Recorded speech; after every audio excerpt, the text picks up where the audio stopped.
Venus and Adonis, even as the sun with purple-colored face, had ta'en his last leave of the weeping morn. Rose-cheeked Adonis hied him to the chase. Hunting he loved, but love he laughed to scorn, for sick-thoughted Venus makes Ammon unto him, and like a bold-fact suitor, gins to woo him. Thrice fairer than myself, thus she began. The field's chief flower, sweet above compare, 8. Stained to all nymphs, more lovely than a man. More white and red than doves or roses are. Nature that made thee, with herself at strife, saith that the world hath ending with thy life. 12. Vouchsafe, thou wonder, to alight thy steed, and rein his proud head to the saddle-bow, if thou wilt deign this favor for thy meed. 1,000 honey secrets shalt thou know. 16. Here come and sit, where never serpent hisses, and being set, I'll smother thee with kisses, and yet not cloy thy lips with loath satiety, but rather famish them amid their plenty. 20. Making them red and pale with fresh variety. 10 kisses short as one long as 20. A summer's day will seem an hour but short, being wasted in such time-beguiling sport. 24. With this she seizeth on his sweating palm, the precedent of pith and livelihood, and trembling in her passion, calls it balm. Earth's sovereign salve to do a goddess good. 28. Being so enragged, desire doth lend her force, courageously to pluck him from his horse. Over one arm the lusty courser's rein, under her other was the tender boy. 32. Who blushed and pouted in a dull disdain, with leaden appetite, unapt to toy. She red and hot as coals of glowing fire. He red for shame but frosty in desire. 36. The studded bridle on a ragged bough, nimbly she fastens, oh how quick is love. The steed is stalled up, and even now, to tie the rider she begins to prove. 40. Backward she pushed him, as she would be thrust, and governed him in strength, though not in lust. So soon was she along, as he was down, each leaning on their elbows and their hips. 44. Now doth she stroke his cheek, now doth he frown, and gins to chide, but soon she stops his lips, and kissing speaks, with lustful language broken. If thou wilt chide, thy lips shall never open. 48. He burns with bashful shame, she with her tears doth quench the maiden burning of his cheeks. Then with her windy sighs and golden hairs, to fan and blow them dry again she seeks. 52. He saith she is immodest, blames her miss. What follows more, she murders with a kiss. Even as an empty eagle, sharp by fast, tires with her beak on feathers, flesh and bone. 56. Shaking her wings, devouring all in haste, till either gorge be stuffed or prey be gone. Even so she kissed his brow, his cheek, his chin, and where she ends she doth anew begin. 60. Forked to content but never to obey, panting he lies, and breatheth in her face. She feedeth on the steam, as on a prey, and calls it heavenly moisture, air of grace. 64. Wishing her cheeks were gardens full of flowers, so they were dewed with such distilling showers. Look how a bird lies tangled in a net, so fastened in her arms Adonis lies. 68. Pure shame and odd resistance made him fret, which bred more beauty in his angry eyes. Rain added to a river that is rank, perforce will force it overflow the bank. 72. Still she entreats and prettily entreats, for to a pretty ear she tunes her tale. Still is he sullen, still he lures and frets, twixt crimson shame and anger ashy pale. 76. Being red she loves him best, and being white, her best is bettered with a more delight. Look how he can, she cannot choose but love, and by her fair immortal hand she swears. 80. From his soft bosom never to remove till he take truce with her contending tears, which long have rained, making her cheeks all wet. And one sweet kiss shall pay this countless debt. Upon this promise did he raise his chin, 85. Like a dive dapper peering through a wave, who, being looked on, ducks as quickly in. So offers he to give what she did crave, 88. But when her lips were ready for his pay, he winks and turns his lips another way. Never did passenger in summer's heat more thirst for drink than she for this good turn, 92. Her help she sees, but help she cannot get. She bathes in water, yet her fire must burn. Oh pity, 'gan she cry, flint-hearted boy. 'Tis but a kiss I beg, why art thou coy? 96. I have been wooed as I entreat thee now, even by the stern and direful god of war, whose sinewy neck in battle ne'er did bow, who conquers where he comes in every jar, 100. Yet hath he been my captive and my slave, and begged for that which thou unasked shalt have.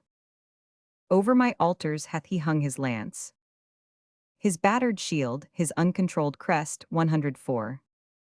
And for my sake hath learned to sport and dance, to toy, to wanton, dally, smile and jest, scorning his churlish drum and ensign red, making my arms his field, his tent my bee. Thus he that overruled I overswayed, leading him prisoner in a red rose chain. Strong-tempered steel his stronger strength obeyed. Yet was he servile to my coy disdain, 112. Oh, be not proud, nor brag not of thy might, for mastering her that foiled the god of fight. Touch but my lips with those fair lips of thine. Though mine be not so fair, yet are they red, 116. The kiss shall be thine own as well as mine. What seest thou in the ground? Hold up thy head. Look in mine eyeballs, there thy beauty lies. Then why not lips on lips, since eyes in eyes? 120. Art thou ashamed to kiss? Then wink again. And I will wink, so shall the day seem night. Love keeps his revels where there are but twain. Be bold to play, our sport is not in sight, 124. These blue-veined violets whereon we lean never can blab, nor know not what we mean. The tender spring upon thy tempting lip, 127. Shows the unripe, yet mayst thou well be tasted. Make use of time, let not advantage slip. Beauty within itself should not be wasted. Fair flowers that are not gathered in their prime rot and consume themselves in little time, 132.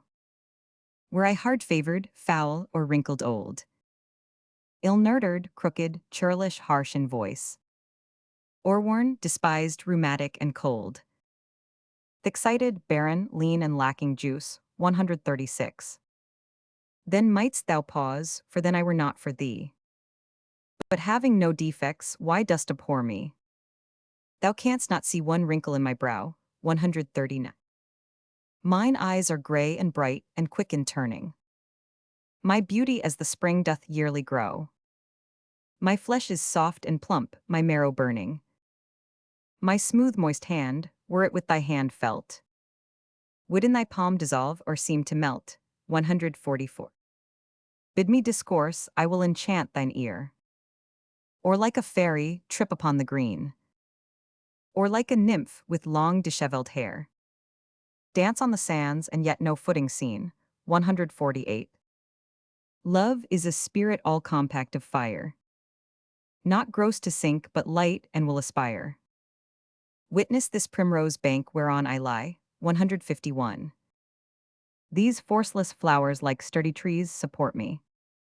Two strengthless doves will draw me through the sky, from morn till night, even where I list to sport me. Is love so light, sweet boy, and may it be, that thou shouldst think it heavy unto thee, 156. Is thine own heart to thine own face affected? Can thy right hand seize love upon thy left? Then woo thyself, be of thyself rejected. Steal thine own freedom and complain on theft, 160. Narcissus so himself forsook, and died to kiss his shadow in the brook. Torches are made to light, jewels to wear, dainties to taste, fresh beauty for the use. 164. Herbs for their smell, and sappy plants to bear. Things growing to themselves are growth's abuse. Seeds spring from seeds, and beauty breedeth beauty. Thou wast begot, to get it is thy duty. 168. Upon the earth's increase why shouldst thou feed, unless the earth with thy increase be fed? By law of nature thou art bound to breed, that thine may live when thou thyself art dead. 172. And so in spite of death thou dost survive, in that thy likeness still is left alive. By this the love-sick queen began to sweat, for where they lay the shadow had forsook them. 176. And Titan, tired in the midday heat, with burning eye did hotly overlook them, wishing Adonis had his team to guide, so he were like him and by Venus' side. 180. And now Adonis with a lazy sprite, and with a heavy, dark, disliking eye, his luring brows o'erwhelming his fair sight, like misty vapors when they blot the sky. 184. Souring his cheeks cries, fie, no more of love. The sun doth burn my face, I must remove. I me, quoth Venus, young and so unkind. What bare excuses max thou to be gone? 188. I'll sigh celestial breath, whose gentle wind shall cool the heat of this descending sun. I'll make a shadow for thee of my hairs. If they burn too, I'll quench them with my tears. 192. The sun that shines from heaven shines but warm, and lo, I lie between that sun and thee. The heat I have from thence doth little harm. Thine eye darts forth the fire that burneth me. 196. And were I not immortal, life were done between this heavenly and earthly sun. Art thou obdurate, flinty, hard as steel? Nay, more than flint, for stone at rain relenteth. 200. Art thou a woman's son, and canst not feel what 'tis to love, how want of love tormenteth? Oh, had thy mother borne so hard a mind, she had not brought forth thee, but died unkin. What am I that thou shouldst contemn me this? Or what great danger dwells upon my suit? What were thy lips the worse for one poor kiss? Speak fair, but speak fair words, or else be mute. 208. Give me one kiss, I'll give it thee again, and one for interest, if thou wilt have twain. Fie, lifeless picture, cold and senseless stone. Well-painted idol, image dull and dead. 212. Statue contenting but the eye alone. Thing like a man, but of no woman bred. Thou art no man, though of a man's complexion. For men will kiss even by their own direction. 216. This said, impatience chokes her pleading tongue, and swelling passion doth provoke a pause. Red cheeks and fiery eyes blaze forth her wrong. Being judge in love, she cannot right her cause. 220. And now she weeps, and now she fain would speak, and now her sobs do her intendments break. Sometimes she shakes her head, and then his hand.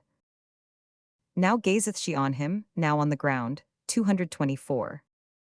Sometimes her arms enfold him like a band. She would, he will not in her arms be bound.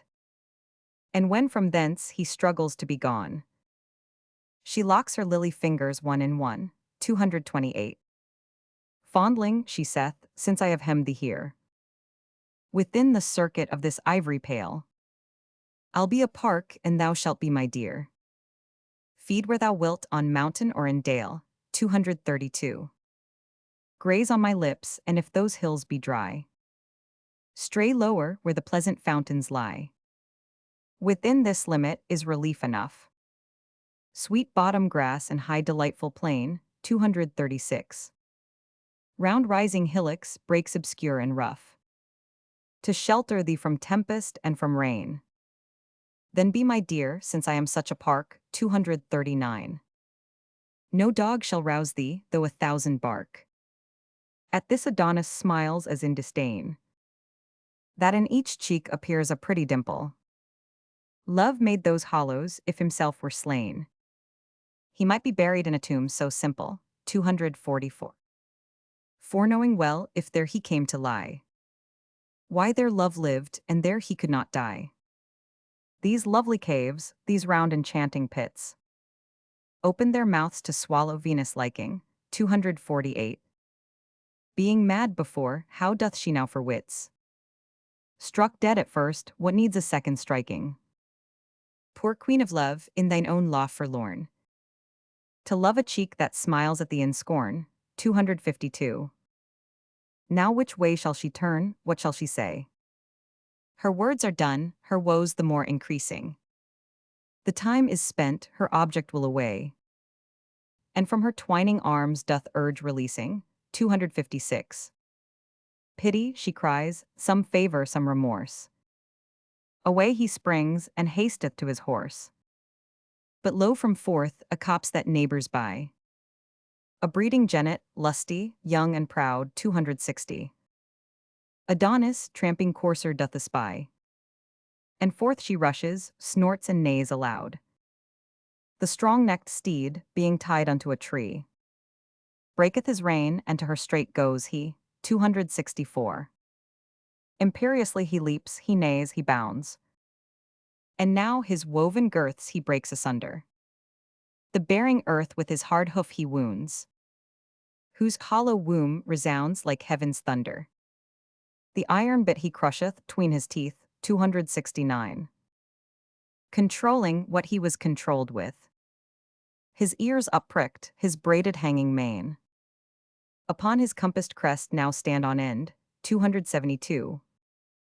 His nostrils drink the air, and forth again, as from a furnace, vapors doth he send.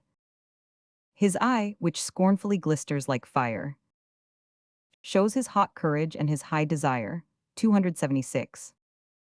Sometime he trots, as if he told the steps, with gentle majesty and modest pride. Anon he rears upright, curvets and leaps, as who should say, lo, thus my strength is tried.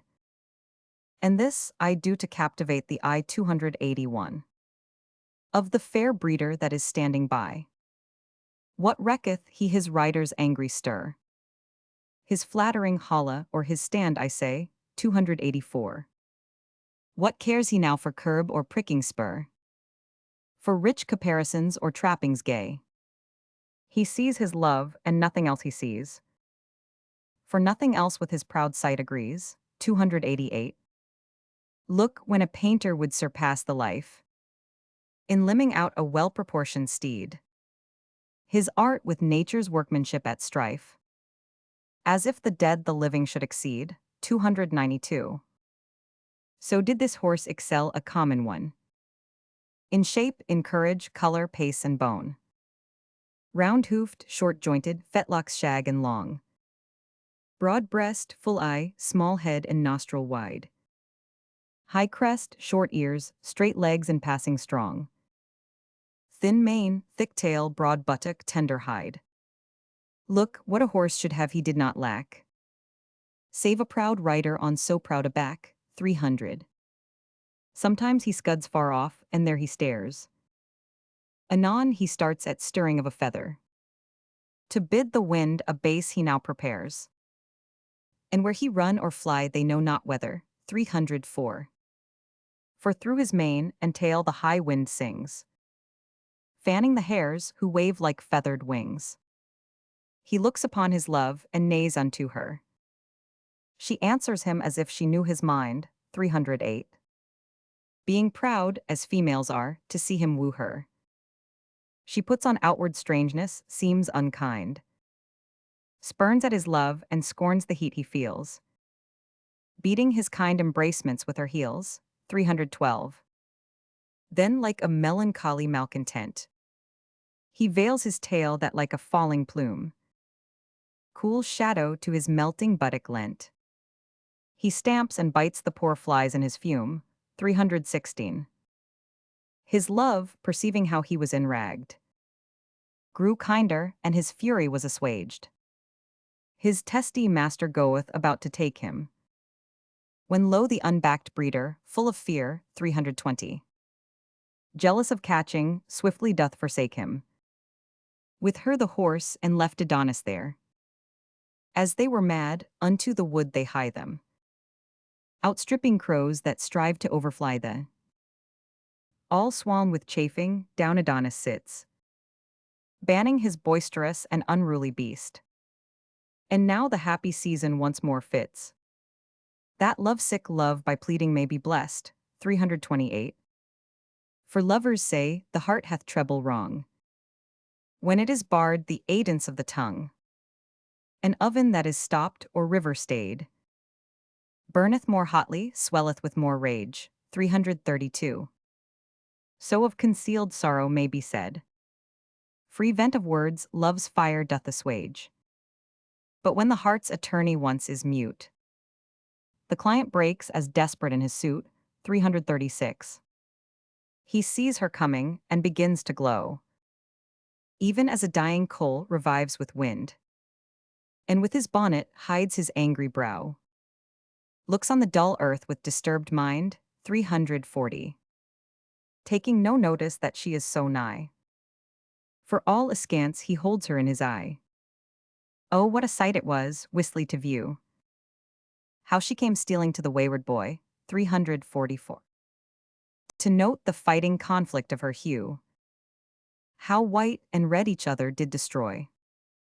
But now her cheek was pale, and by, it flashed forth fire as lightning from the sky, 348. Now was she just before him as he sat, and like a lowly lover down she kneels. With one fair hand she heaveth up his hat. Her other tender hand his fair cheek feels, 352. His tender cheek receives her soft hand's print. As apt as new-fallen snow takes any dint. Oh, what a war of looks was then between them. Her eyes petitioners to his eyes suing, 356. His eyes saw her eyes as they had not seen them. Her eyes wooed still, his eyes disdained the wooing. And all this dumb play had his acts made plain.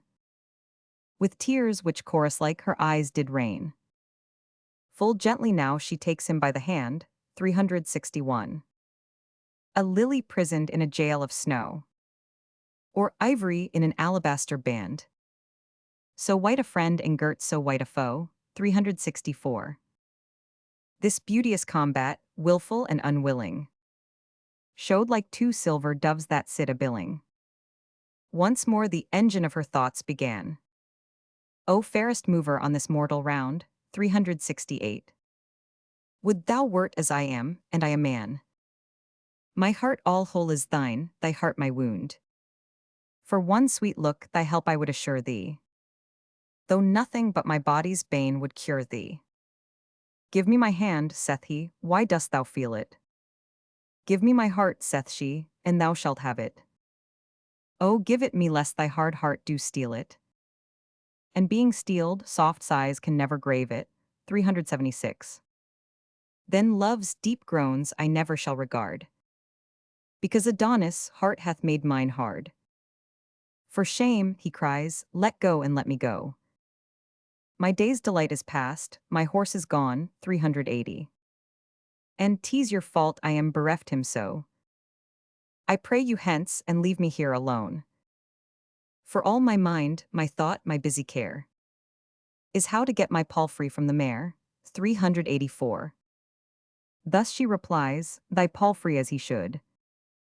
Welcomes the warm approach of sweet desire. Affection is a coal that must be cooled. Else suffered it will set the heart on fire, 388. The sea hath bounds, but deep desire hath none. Therefore no marvel though thy horse be gone. How like a jade he stood tied to the tree. Servilely mastered with a leathern rein, 392.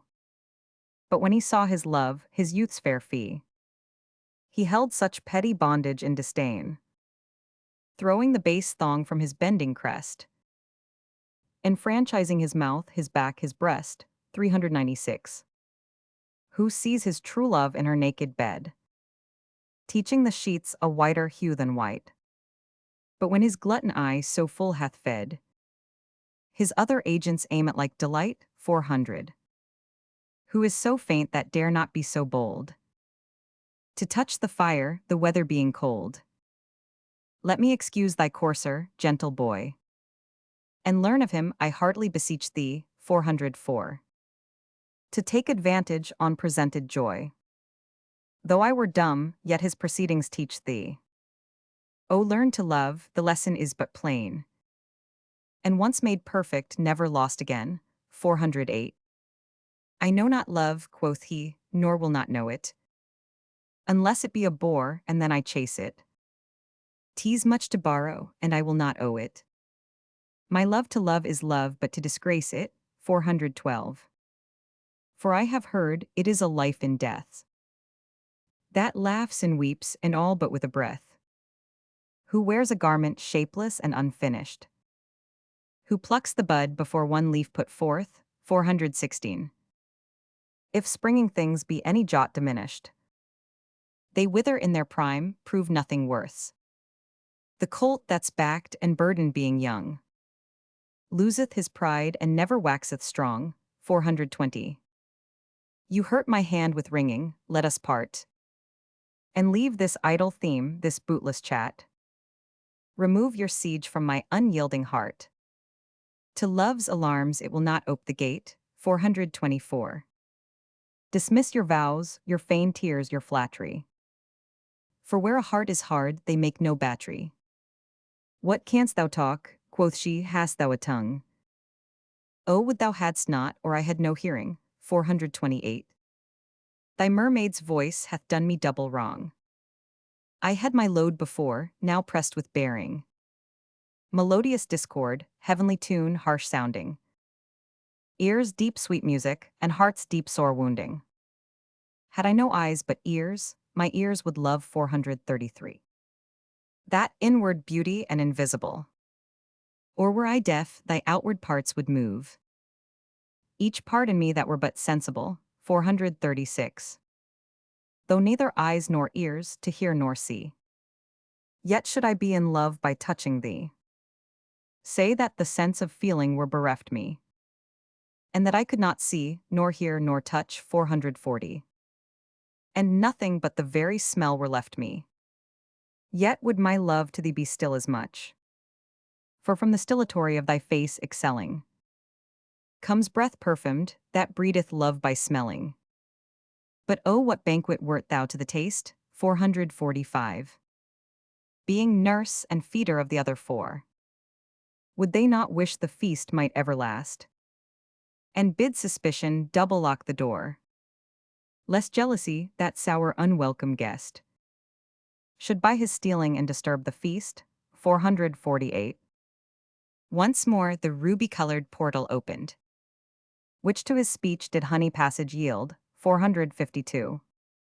Like a red morn that ever yet betokened, wrack to the seaman, tempest to the field, sorrow to shepherds, woe unto the birds, gusts and foul flaws to herdmen and to herds, 456. This ill presage advisedly she marketh, even as the wind is hushed before it raineth, or as the wolf doth grin before he barketh, or as the berry breaks before it staineth, 460.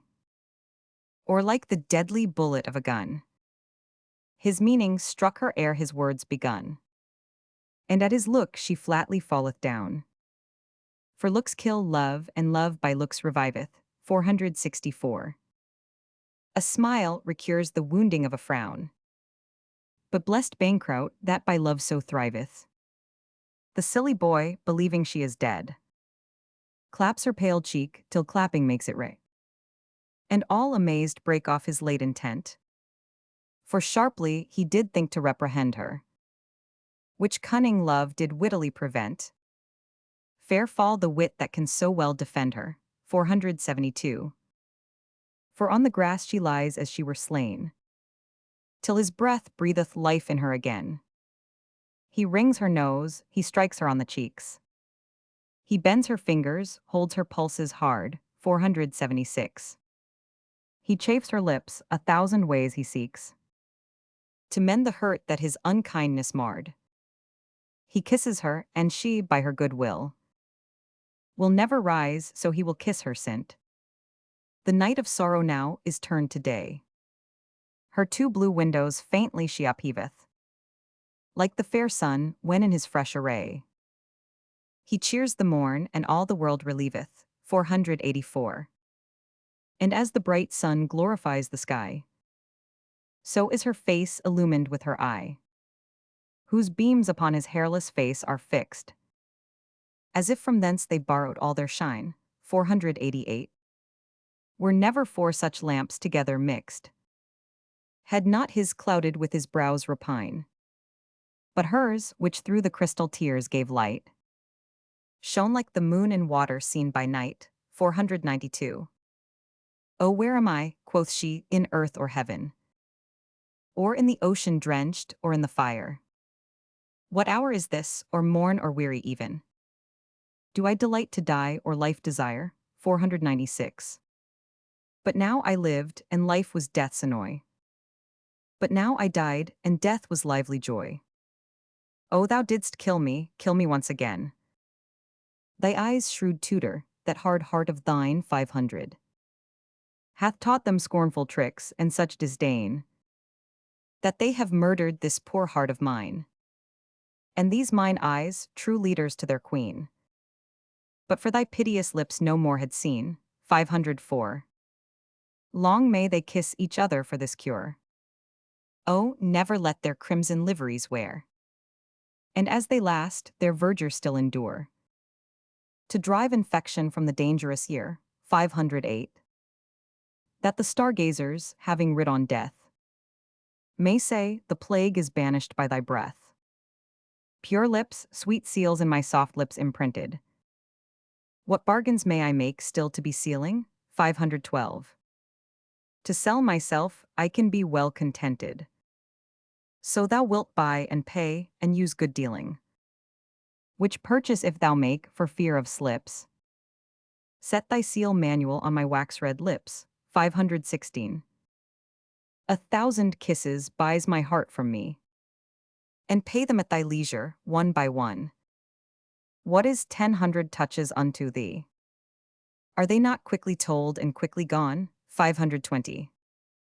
Say, for non-payment that the debt should double. Is 2,000 kisses such a trouble? Fair queen, quoth he, if any love you owe me, measure my strangeness with my unripe years, 524.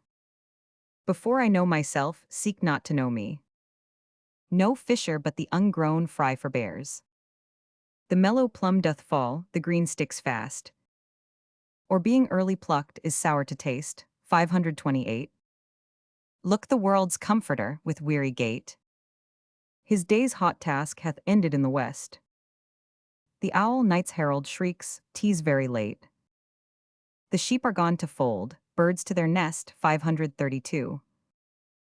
And coal-black clouds that shadow heaven's light do summon us to part and bid good night. Now let me say good night, and so say you. If you will say so, you shall have a kiss, 536.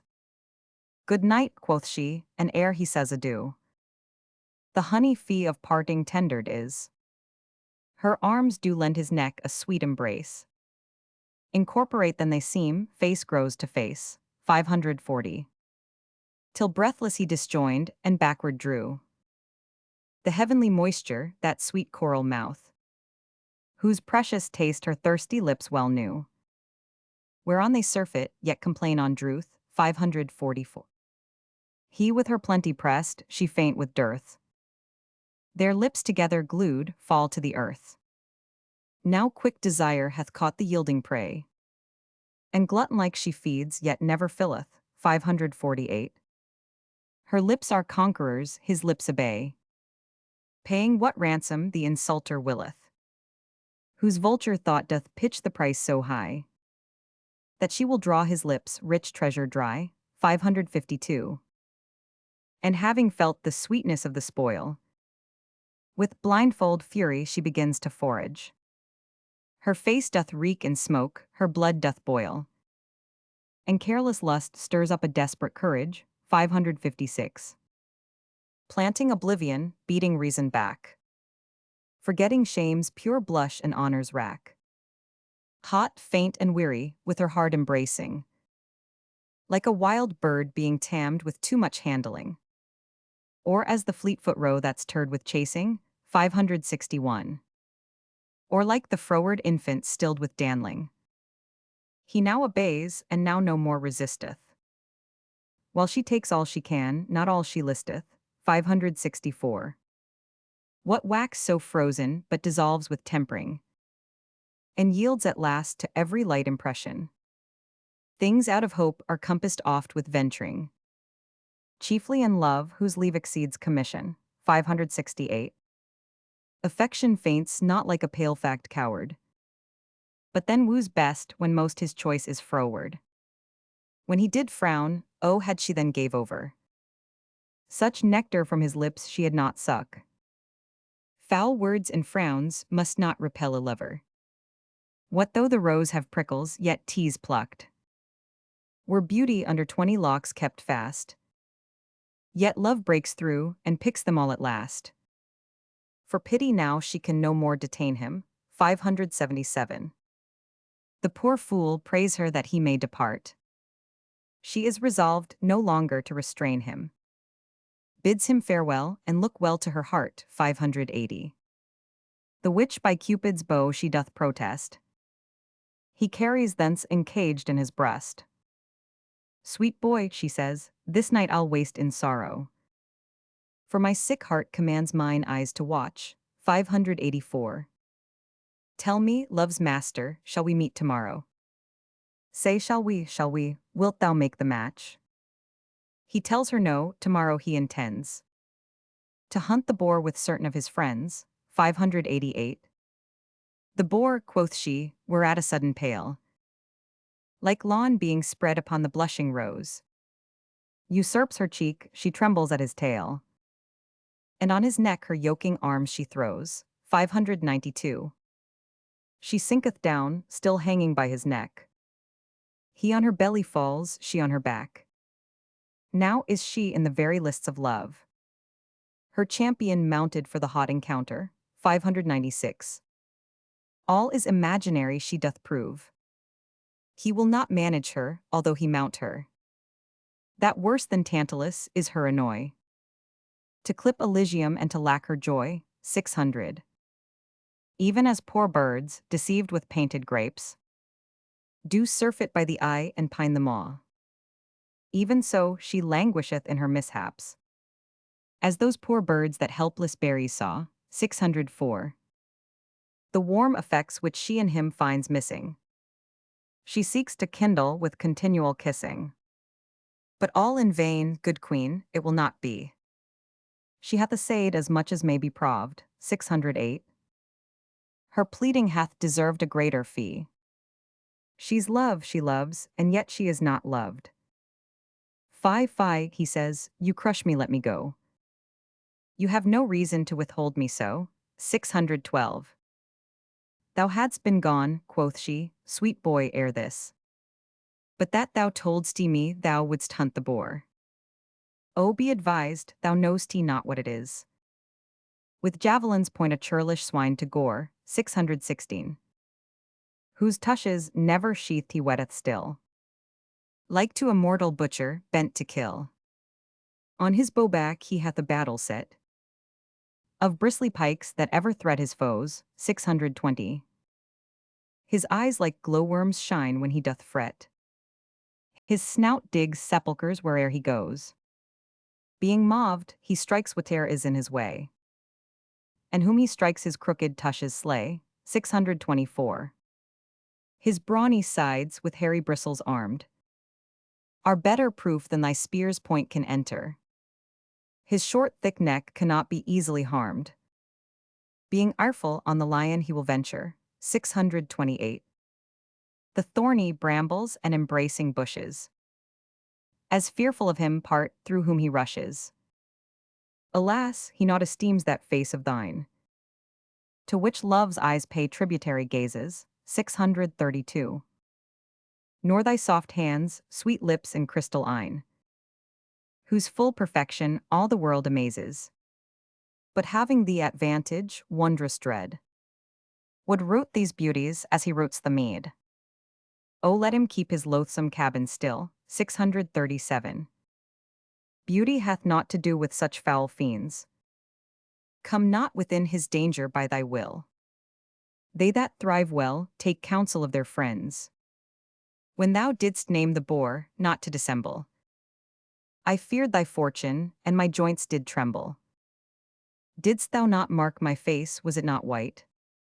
Saw'st thou not signs of fear lurk in mine eye? 644. Grew I not faint, and fell I not downright?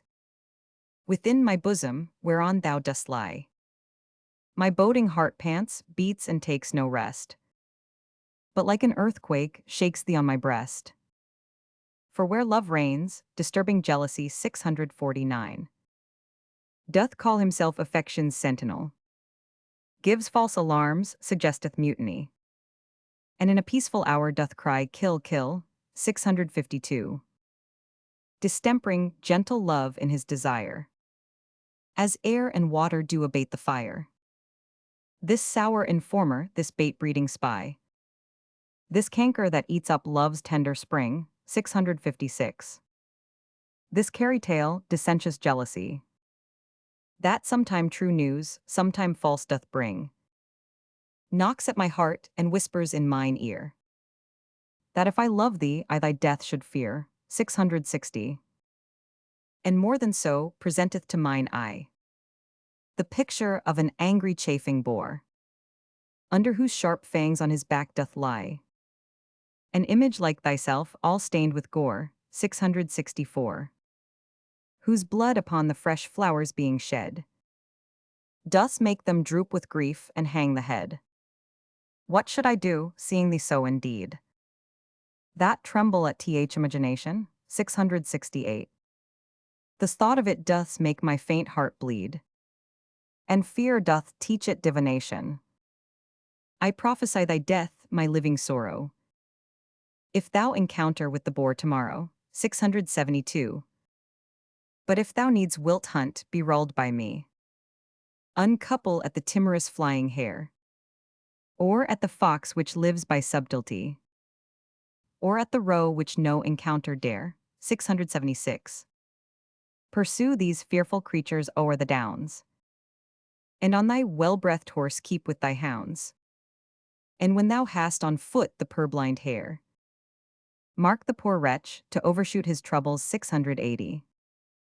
How he outruns the wind, and with what care he cranks and crosses with 1,000 doubles. The many musets through the which he goes are like a labyrinth to amaze his foes. 684. Sometime he runs among a flock of sheep, to make the cunning hounds mistake their smell, and sometime where earth-delving canaille keep, to stop the loud pursuers in their yell. 688. And sometimes sorteth with a herd of deer. Danger deviseth shifts, wit waits on fear, for there his smell with others being mingled. 691. The hot scent-snuffing hounds are driven to doubt, ceasing their clamorous cry, till they have singled with much ado the cold fault cleanly out. Then do they spend their mouths, echo replies, as if another chase were in the skies. 696. By this poor Wat, far off upon a hill, stands on his hinder legs with listening ear, to hearken if his foes pursue him still. Anon their loud alarms he doth hear. 700. And now his grief may be compared well to one sore sick that hears the passing bell. Then shalt thou see the dubadabbled wretch turn and return, indenting with the way. 704. Each envious briar his weary legs do scratch, each shadow makes him stop, each murmur stay.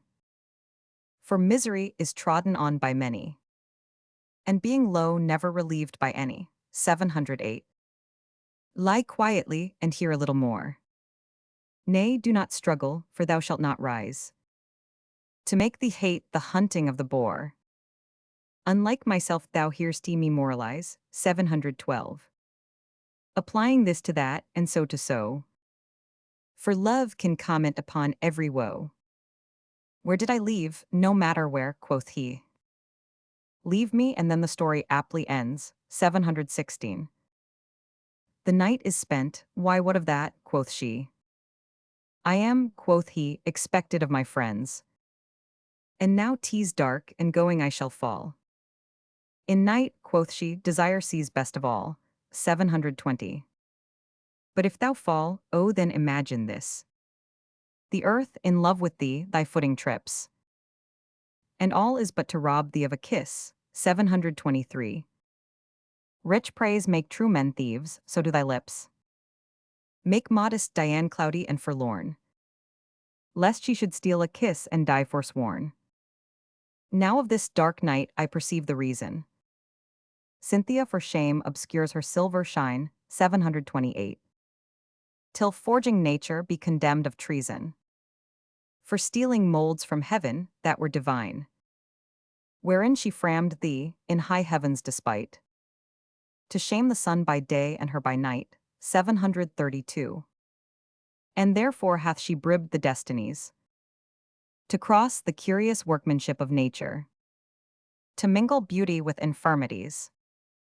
And pure perfection with impure defeature, 736. Making it subject to the tyranny of mad mischances and much misery. As burning fevers, agues pale and faint. Life-poisoning pestilence and frenzies would, 740. The marrow-eating sickness whose attaint disorder breeds by heating of the blood. Surfeits, imposthumes, grief and damned despair. Swear nature's death for framing thee so fair, 744. And not the least of all these maladies, but in 1 minute's fight brings beauty under. Both favor, savor, hue and qualities. Whereat th impartial gazer late did wonder, 748. Are on the sudden wasted, thawed and done. As mountain snow melts with the midday sun. Therefore despite of fruitless chastity. Love-lacking vestals and self-loving nuns, 752. That on the earth would breed a scarcity. And barren dearth of daughters and of sons. Be prodigal, the lamp that burns by night. Dries up his oil to lend the world his light, 756. What is thy body but a swallowing grave? Seeming to bury that posterity, which by the rights of time thou needs must have. If thou destroy them not in dark obscurity, 760. If so, the world will hold thee in disdain. Sith in thy pride so fair a hope is slain. So in thyself art made away. A mischief worse than civil homebred strife, 764. Or theirs whose desperate hands themselves do slay. Or butcher sire that reaves his son of life. Foul cankering, rust the hidden treasure frets. But gold that's put to use more gold begets, 768. Nay then, quoth Adon, you will fall again. Into your idle overhandled's theme. The kiss I gave you is bestowed in vain. And all in vain you strive against the stream, 772. For by this black fact night desire's foul nurse. Your treatise makes me like you worse and worse. If love have lent you 20,000 tongues, and every tongue more moving than your own, 776. Bewitching like the wanton mermaid's songs. Yet from mine ear the tempting tune is blown. For know, my heart stands armed in mine ear, and will not let a false sound enter there, 780. Lest the deceiving harmony should run into the quiet closure of my breast, and then my little heart were quite undone. In his bedchamber to be barred of rest, 784. No, lady, no, my heart longs not to groan, but soundly sleeps while now it sleeps alone. What have you urged that I cannot reprove? The path is smooth that leadeth on to danger. 790. I hate not love, but your device in love. That lends embracements unto every stranger. You do it for increase, O strange excuse. When reason is the bawd to lust's abuse. 792. Call it not love, for love to heaven is fled. Since sweating lust on earth usurped his name, under whose simple semblance he hath fed. Upon fresh beauty, blotting it with blame. 796. Which the hot tyrant stains and soon bereaves, as caterpillars do the tender leaves. Love comforteth like sunshine after rain, but lust's effect is tempest after sun. 800. Love's gentle spring doth always fresh remain. Lust's winter comes ere summer hath begun. Love surfeits not, lust like a glutton dies. Love is all truth, lust full of forged lies. 804. More I could tell, but more I dare not say. The text is old, the orator too green. Therefore in sadness, now I will away. My face is full of shame, my heart of teen. 808. Mine ears, that to your wanton talk attended, do burn themselves for having so offended. With this he breaketh from the sweet embrace. 811. Of those fair arms which bound him to her breast, and homeward through the dark lawn runs apace. Leaves love upon her back deeply distressed. Look how a bright star shooteth from the sky. So glides he in the night from Venus. 816. Which after him she darts, as one on shore, gazing upon a late embarked friend, till the wild waves will have him seen no more, whose ridges with the meeting clouds contend. 820.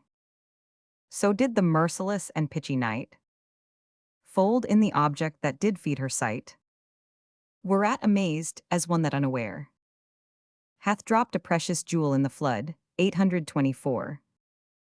Or, stonished as night wanderers often are, their light blown out in some mistrustful wood. Even so confounded in the dark she lay, having lost the fair discovery of her way. 828. And now she beats her heart, whereat it groans, that all the neighbor caves, as seeming troubled, make verbal repetition of her moans. Passion on passion deeply is redoubled. 832. I me, she cries, and 20 times woe woe, and 20 echoes 20 times cry so. She marking them, begins a wailing note, and sings extemporally a woeful ditty. 836. How love makes young men thrall, and old men dote. How love is wise in folly, foolish, witty. Her heavy anthem still concludes in woe, and still the choir of echoes answer so. 840.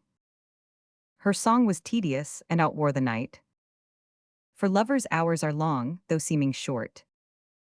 If pleased themselves, others they think delight. In such like circumstance with such like sport. 844. Their copious stories oftentimes begun, end without audience, and are never done. For who hath she to spend the night withal, but idle sounds resembling parasites. 848. Like shrill-tongued tapsters answering every call, soothing the humor of fantastic wits. She says, "'Tis so," they answer all, "'Tis so," and would say after her if she said no. 852. Lo, here the gentle lark, weary of rest, from his moist cabinet mounts up on high, and wakes the morning, from whose silver breast the sun ariseth in his majesty. 856. Who doth the world so gloriously behold, that cedar tops and hills seem burnished gold? Venus salutes him with this fair good morrow. O thou clear God, and patron of all light. 860. From whom each lamp and shining star doth borrow the beauteous influence that makes him bright. There lives a sun that sucked an earthly mother, may lend thee light, as thou dost lend to other. This said, she hasteth to a myrtle grove. 865. Musing the morning is so much o'erworn, and yet she hears no tidings of her love. She hearkens for his hounds and for his horn, 868. Anon she hears them chant it lustily. And all in haste she coasteth to the cry. And as she runs, the bush is in the way. Some catch her by the neck, some kiss her face, 872. Some twine about her thigh to make her stay. She wildly breaketh from their strict embrace. Like a milch doe, whose swelling dugs do ache. Hasting to feed her fawn hid in some brake, 876. By this she hears the hounds are at a bay. Whereat she starts like one that spies an adder, wreathed up in fatal folds just in his way. The fear whereof doth make him shake and shudder, 880. Even so the timorous yelping of the hounds appalls her senses, and her spirit confounds. For now she knows it is no gentle chase, but the blunt boar, rough bear, or lion proud, 884. Because the cry remaineth in one place, where fearfully the dogs exclaim aloud, finding their enemy to be so cursed. They all strain courts why who shall cope him first, 888. This dismal cry rings sadly in her ear, through which it enters to surprise her heart, who, overcome by doubt and bloodless fear, with cold pale weakness numbs each feeling part, 892. Like soldiers when their captain once doth yield, they basely fly and dare not stay the field. Thus stands she in a trembling ecstasy, till cheering up her senses sore dismayed, 896. She tells them 'tis a causeless fantasy, and childish error that they are afraid. Bids them leave quaking, bids them fear no more. And with that word she spied the hunted boar, 900, whose frothy mouth bepainted all with red, like milk and blood being mingled both together. A second fear through all her sinews spread, which madly hurries her she knows not whither, 904. This way she runs, and now she will no further, but back retires to rate the boar for murther. 1,000 spleens bear her 1,000 ways. She treads the path that she untreads again, 908. Her more than haste is mated with delays, like the proceedings of a drunken brain, full of respects yet not at all respecting, in hand with all things, not at all affecting. Here kennelled in a brake she finds a hound, 913, and asks the weary caitiff for his master, and there another licking of his wound. Gainst venomed sores the only sovereign plaster, 916. And here she meets another sadly scowling, to whom she speaks, and he replies with howling, when he hath ceased his ill-resounding noise. Another flap-mouthed mourner, black and grim, 920. Against the welkin volleys out his voice. Another and another answer him, clapping their proud tails to the ground below, shaking their scratched ears, bleeding as they go. Look how the world's poor people are amazed at apparitions, signs, and prodigies, whereon with fearful eyes they long have gazed, infusing them with dreadful prophecies, 928. So she at these sad signs draws up her breath, and sighing it again, exclaims on death. Hard-favored tyrant, ugly, meager, lean, 930. Hateful divorce of love, thus chides she death. Grim-grinning ghost, earthworm, what dost thou mean? To stifle beauty, and to steal his breath. Who when he lived, his breath and beauty set. Gloss on the rose, smell to the violet, 936. If he be dead, oh no, it cannot be. Seeing his beauty, thou shouldst strike at it. Oh yes, it may, thou hast no eyes to see. But hatefully at random dost thou hit, 940. Thy mark is feeble age, but thy false dart mistakes that aim, and cleaves an infant's heart. Hadst thou but bid beware, then he had spoke, and hearing him thy power had lost his power, 944. The destinies will curse thee for this stroke. They bid thee crop a weed, thou pluck'st a flower. Love's golden arrow at him should have fled, and not death's ebon dart to strike him d. Dost thou drink tears, that thou provokest such weeping? What may a heavy groan advantage thee? Why hast thou cast into eternal sleeping those eyes that taught all other eyes to see? 952. Now nature cares not for thy mortal vigor, since her best work is ruined with thy rigor.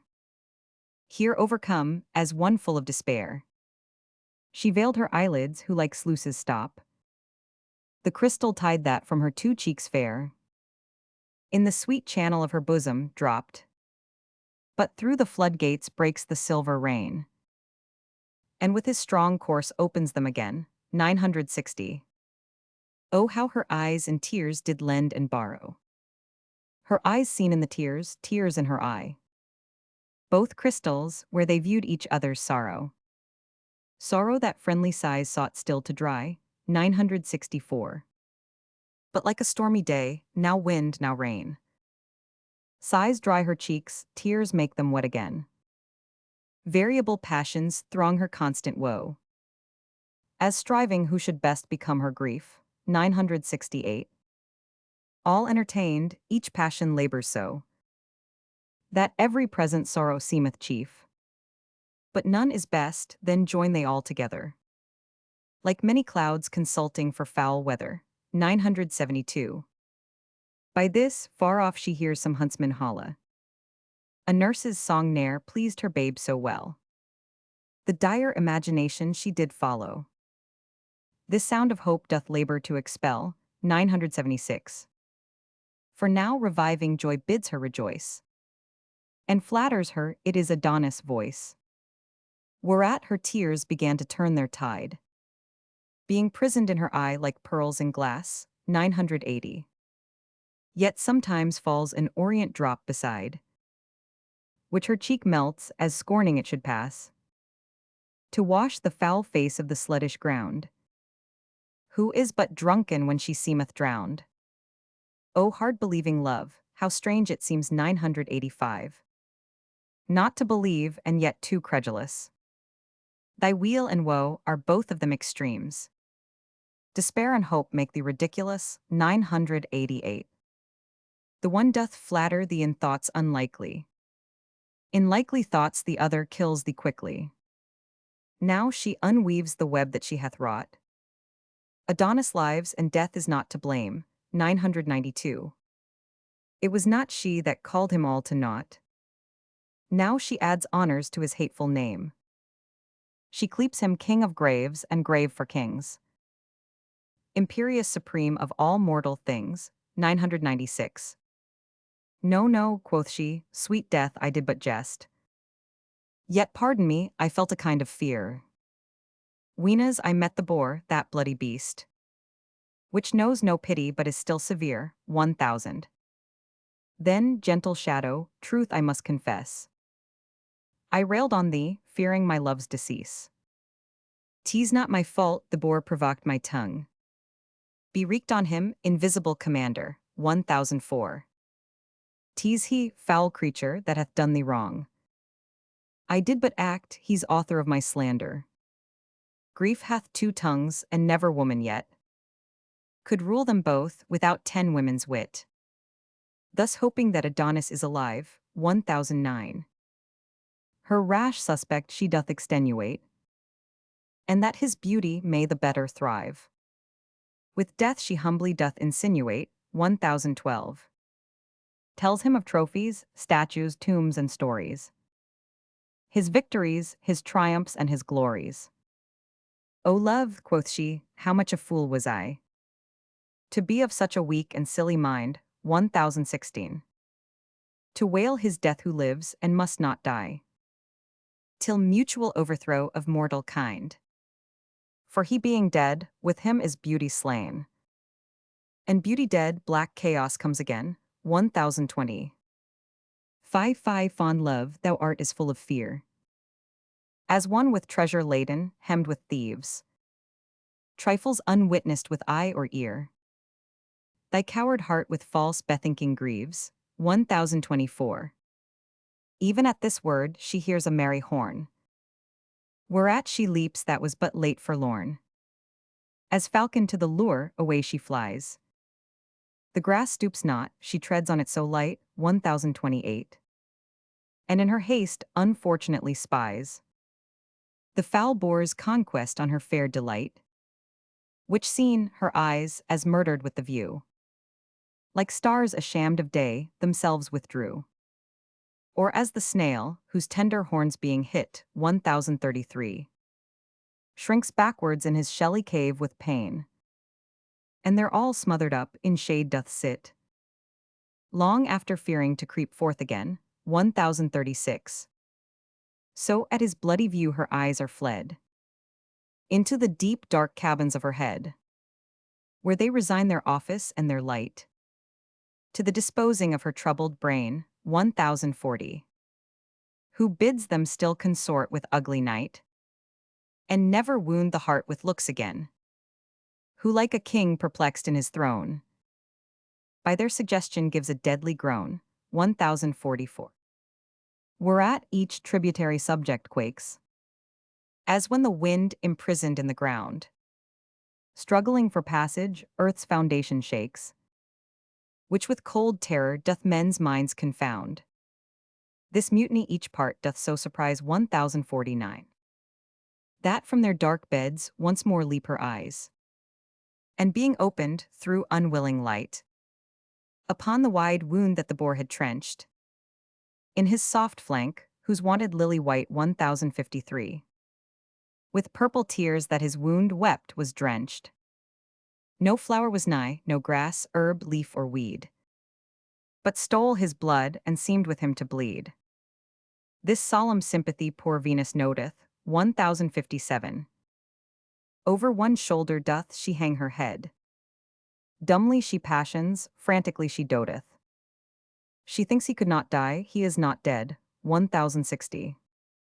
Her voice is stopped, her joints forget to bow. Her eyes are mad, that they have wept till now. Upon his hurt she looks so steadfastly, that her sight dazzling makes the wound seem three.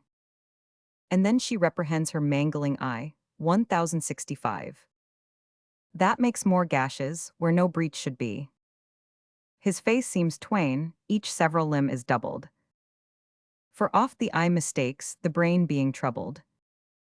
My tongue cannot express my grief for one, 1069. And yet, quoth she, behold 2 Adons dead. My sighs are blown away, my salt tears gone. Mine eyes are turned to fire, my heart to lead, 1072. Heavy hearts lead, melt at mine eyes red fire. So shall I die by drops of hot desire. Alas, poor world, what treasure hast thou lost? What face remains alive that's worth the viewing? Whose tongue is music now, what canst thou boast? Of things long since or anything ensuing, 1078. The flowers are sweet, their colors fresh and trim. But true sweet beauty lived and died with him. Bonnet nor veil henceforth no creature wear, 1081. Nor sun, nor wind will ever strive to kiss you. Having no fair to lose, you need not fear. The sun doth scorn you, and the wind doth hiss you. But when Adonis lived, sun and sharp air 1085 lurked like 2 thieves to rob him of his fare. And therefore would he put his bonnet on, under whose brim the gaudy sun would peep, 1088. The wind would blow it off, and being gone, play with his locks, then would Adonis weep. And straight, in pity of his tender years, they both would strive who first should dry his tears. To see his face, the lion walked along 1093. Behind some hedge, because he would not fear him. To recreate himself when he hath sung.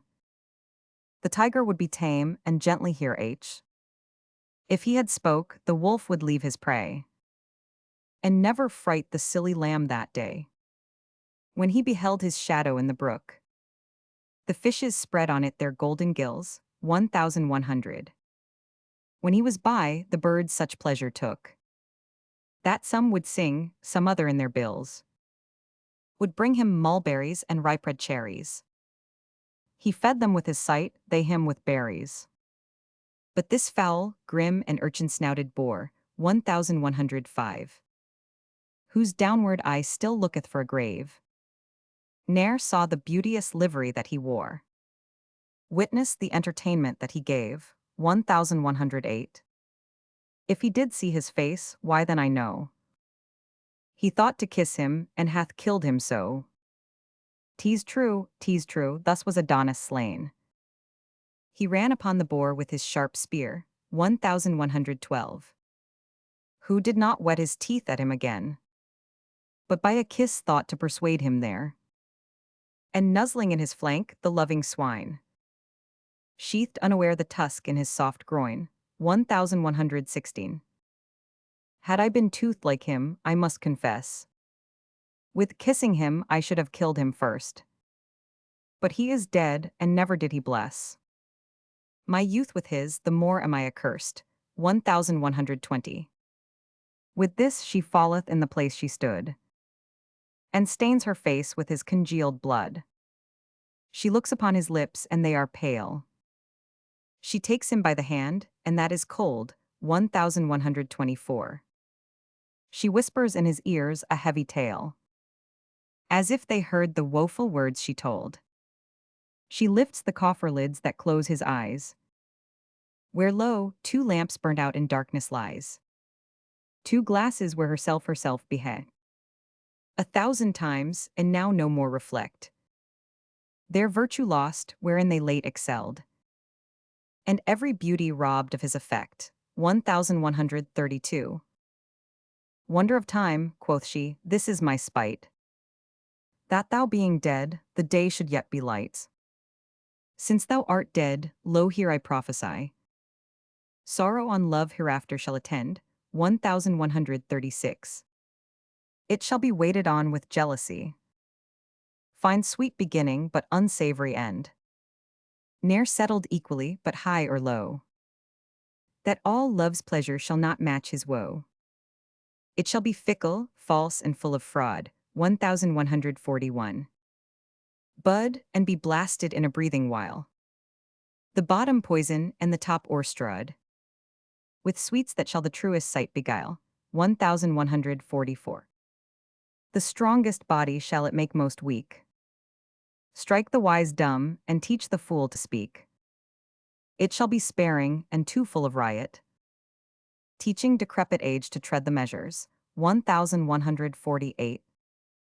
The staring ruffian shall it keep in quiet, pluck down the rich, enrich the poor with treasures. It shall be raging mad, and silly mild, make the old become a ch. It shall suspect where is no cause of fear. It shall not fear where it should most mistrust. It shall be merciful, and too severe, and most deceiving when it seems most just, 1156. Perverse it shall be, where it shows most toward. Put fear to valor, courage to the coward. It shall be cause of war and dire events, and set dissension twixt the son and sire, 1160. Subject and servile to all discontents, as dry combustious matter is to fire. Sith in his prime death doth my love destroy. They that love best their love shall not enjoy, 1164. By this the boy that by her side lay killed, was melted like a vapor from her sight, and in his blood that on the ground lay spilled, a purple flower sprung up, checkered with white, 1168.